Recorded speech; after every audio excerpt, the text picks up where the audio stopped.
Final Kentucky Derby prep of this past weekend, April the 7th, was at Aqueduct up in New York, Ozone Park, New York. Let's take a look at the field. The field of 9 went forward for the Grade 2 Wood Memorial.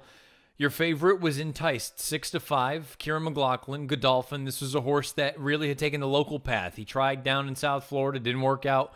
Goes up, very impressive, winning the one-turn Gotham. Now took the lion's share of the money in here, but you had some fresh faces that he was going to have to deal with. One coming in from the West Coast for Bob Baffert, named Restoring Hope. Another from Todd Pletcher's barn coming north. It's a horse called Vino Rosso. Larry Coleman's back in the booth, back with the stretch run of the Grade 2 Wood Memorial. The stretch, Enticed, and Vino Rosso turn for home together in the Wood Memorial. It is Vino Rosso in front.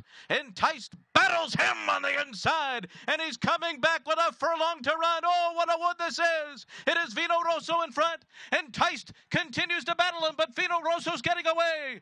Restoring Hope is third. Vino Rosso, fantastico, in the Wood Memorial. He won it by 3 over Enticed. Vino Rosso finally puts it all together, survives an inquiry and an objection, and wins the Grade 2 Wood Memorial, pays $10.40 on top. Enticed, your 6-5 favorite, runs second, $2.90 to place. And the number 8, Restoring Hope for Bob Baffert, $3.30 to show. The $1 exacta, $15.70. The 50-cent trifecta, $26.62. And the 10-cent superfecta comes back $19.60.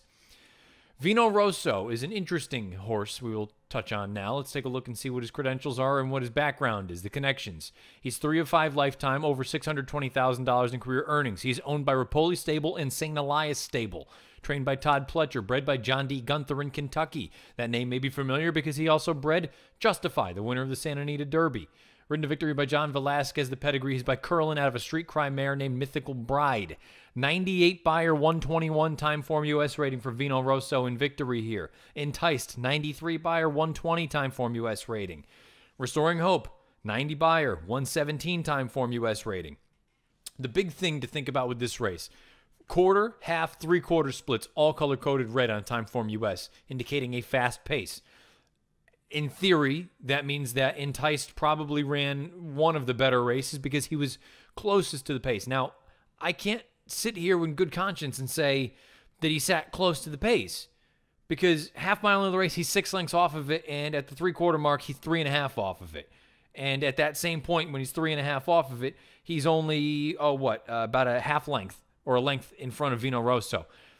They were both pretty much in the same ballpark. Sure, Enticed was slightly closer, but I feel like the top 3 finishers were all in relatively similar positions throughout this running.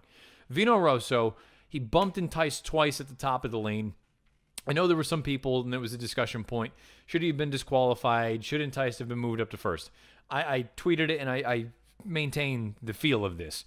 I think there was a foul committed, and if you are playing by the rules of a foul is a foul, then he needed to be disqualified. But we know that it's not cut and dry and simple like that. Whether it should or shouldn't be, that's another story for another day. But I don't believe that the foul cost Enticed a placing because, now look, if Enticed had run third, perhaps you have an argument. But he didn't. He ran second, and I don't think Enticed was ever going to win this race, especially when you look and see at the final eighths of a mile for each one of these runners. Vino Rosso came home in 12:81. Enticed came home in 13:30. We're talking a significant difference in time. Vino Rosso was finishing well. He wanted more distance. He got to the wire. His ears went up. Vino Rosso, I don't think was ever losing this race. He had all the momentum on the far turn, and he went on with it. The bumping at the top of the lane, I believe it was a foul. And if you're playing by the rule of a foul is a foul and he needs to be disqualified, then I understand. But we're not playing that. There's much more subjectivity in there. And I don't think it ultimately cost Enticed the victory. I don't think Enticed was ever going to win this race. Now, as far as Enticed is concerned, if they go to the Kentucky Derby, that's fine. That's all well and good. I think he's okay. I think he's going to be better going shorter distances. On the flip side, Vino Rosso, I really believe that this may have been the aha moment, the bulb going on, because this is a horse that he had always run well on the straights, and on the turns, he just kind of threw it into neutral. And even you go back and watch this entire replay, John Velasquez is getting into Vino Rosso on the turn. He's still not fully there, but it was a heck of a lot better than what he was doing down in Florida at Tampa Bay Downs. I wonder if he is just slowly putting it together. John Velasquez is going to retain the mount in the Kentucky Derby. I think Vino Rosso wants to run all day. The distance isn't going to be an issue. If you believe the 98 buyer, sure. I mean, he's 9 points behind Justify, but everybody's kind of slow compared to Justify right now. If you think that this thing turns into a war of attrition and this horse can sit a few lengths off of it and come and finish, Vino Rosso is an interesting alternative. That's all I'll say. I'm not going to say that I'm going to pick him or anything like that. We've still got a long ways to go, and we got to see who ultimately is going to run in this race and how the starting gate's going to shape up. But Vino Rosso, I think he's an interesting sort of alternative if you're looking for someone outside of the more obvious contenders for the Kentucky Derby. Mentioned what I feel like with Enticed. I think he's a one-turn horse. Say the same thing about Firenze Fire, the fourth-place finisher.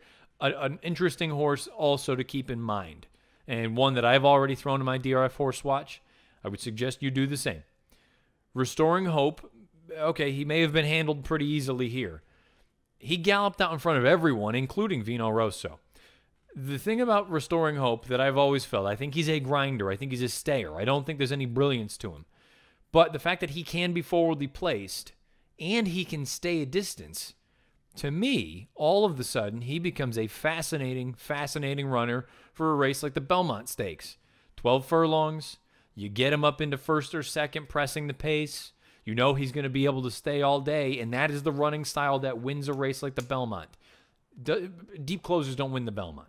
Horses with tactical speed or outright speed that can clear off to the front and can stay the distance and just click off 24 and change. That's how you win a race like that. I think Restoring Hope, possibly with one more run under his belt, maybe it is somewhere around. Maybe, who knows? Maybe it is the Derby. I don't think he has nearly enough points to get in, but I think Restoring Hope is a horse to keep an eye on long-term going forward. But as far as the Derby is concerned and the Wood Memorial, the best horse on that day, on Saturday, was Vino Rosso for Pletcher and Velasquez, and I think he's an interesting alternative going forward. Still think he's a little bit on the green side, figuring some things out, but if you don't love the main contenders or you're looking for an interesting alternative, perhaps Vino Rosso, with the pedigree, with the connections, and with the running style. Maybe Vino Rosso is an interesting alternative once we get to Churchill Downs for the Kentucky Derby. Vino Rosso wins the Wood Memorial, 98 buyer, 121 time form U.S. rating.